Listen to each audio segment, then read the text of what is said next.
So the second discussion question that you guys looked at was, what are some ways to make the case about your particular research's contribution to the literature going off of kind of conventional wisdoms and using factual questions? So this is building off of the lecture that Tom had given yesterday about kind of best practices on article writing.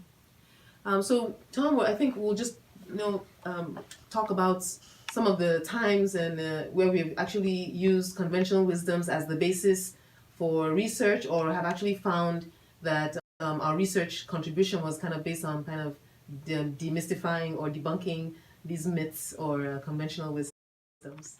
I think that for me, this has been the most exciting thing in my research career. And I believe that identifying conventional wisdom or myths and then finding an arrow from your research that you shoot and it kills that myth or wounds the myth is the most important thing that researchers do, because you can't really make people change their minds by just piling evidence up. You have to identify what is their main assumption and then take that assumption and poke it, okay? And then it changes the whole debate very quickly. Let me give you a couple examples that I get very excited about.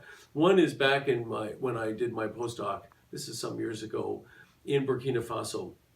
And everyone said that we should have protection or tariffs on imported rice and wheat, okay? And that would be great because it would drive away the consumption of imported rice, which would reduce the deficit. And everybody said, this is a great idea. And maybe you raise your hand and you say, but won't that hurt consumers? And they say, no, it won't hurt consumers because only rich consumers eat rice. It's not a traditional peasant thing. The poor people aren't eating it. It's the rich people. So they can take it if there's a tariff on that. So we went out in our work in Ouagadougou, and we did a careful consumption study, and we found that the poor eat more rice than the rich. And that the reason that people had not seen that is because much of what the poor were eating in terms of rice was not purchased at a shop or a wholesale market and brought home and cooked. Instead, they were eating it in rice stalls everywhere around Ouagadougou. And it had become so central to them, women working out of the home, men who have to commute to work sites, construction sites, all these kinds of places. And it had become super important, so that if you then protect rice and its price goes up, it hurts the poor. Now, if you had just gone into the debate and said, I'm an American, I think that we should not have tariffs on rice, you could say, it's because the Americans want to export rice to Burkina Faso. And so I didn't want that. I wasn't naturally, ideologically married to that point.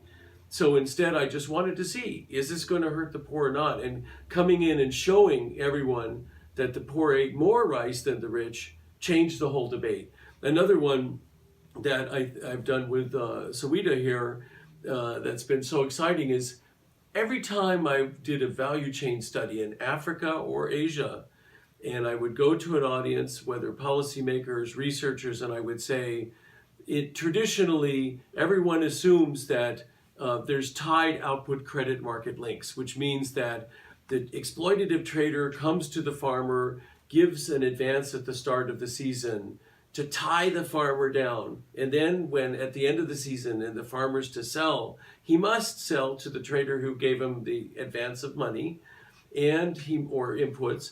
And then he must, and then he gets a price that's not good, so that the implicit price reflects a usurious relationship with credit. And I've heard in Africa and Asia, all over the place, and when I said it to an audience, everybody said, yes, that's absolutely the way it works. And then people would go further and say, that's the reason our supply chains are not transforming, they're not modernizing, because the farmers held down in thrall to these wholesalers. Then we went out in both African data very extensively, and many studies for example, in India, we interviewed several thousand farmers, and only 2% of those thousands of farmers got advances from the trader. And it turned out that those advances were only going to the larger traders to the larger farmers, because the traders wanted to nail down the lowest transaction cost suppliers so that they could reduce their overall transaction costs. So the myth was blown up, and over again we found this in various products. And I went to a trader and he said, "Are you talking about what my grandfather did or what I do? Now we don't do it anymore."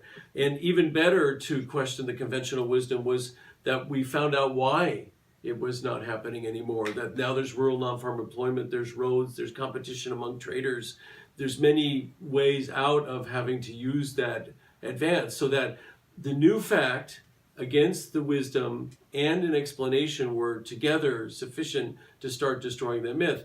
And so what I've done in my work for the 30 years is I will just keep my eyes open and see, what do I see in the field? And then I will keep my ears open and hear what the policymakers and gurus and Oga are saying. And then I will compare them. And if what I see is so different from what's assumed, then I'll say, does that matter?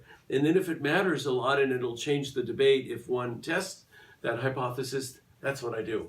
And I think that what Tom has explained really talks a lot about kind of we as researchers can think about things, can come to a research question, can focus on what's the reality and what people are saying.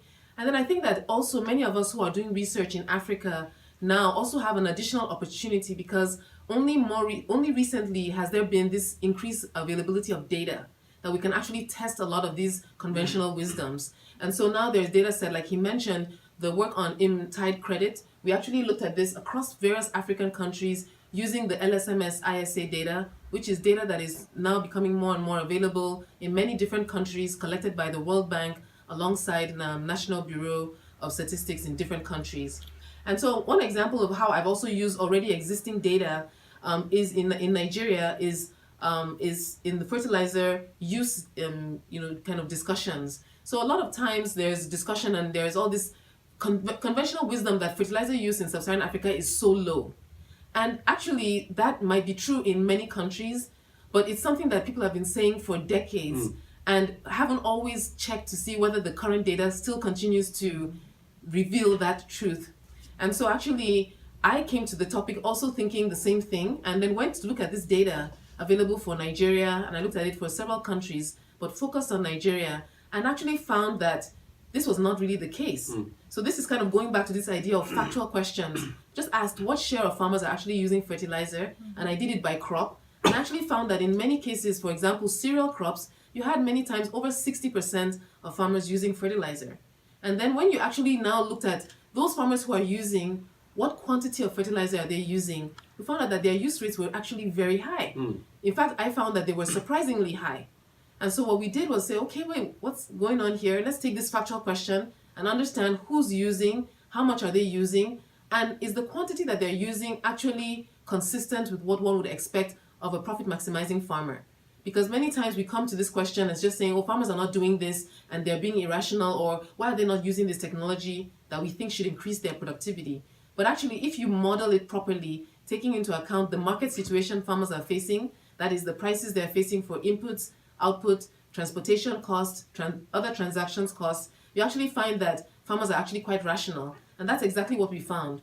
We found out that if you look at farmers who are using fertilizer and also the quantity that they're using, it was very consistent for the most part with actually what one would expect if you model them as profit maximizing agricultural households. So this is another way that one can actually use these conventional wisdoms and bring to bear kind of factual data. What do you see in the data? And then think through it to be able to debunk some of those myths.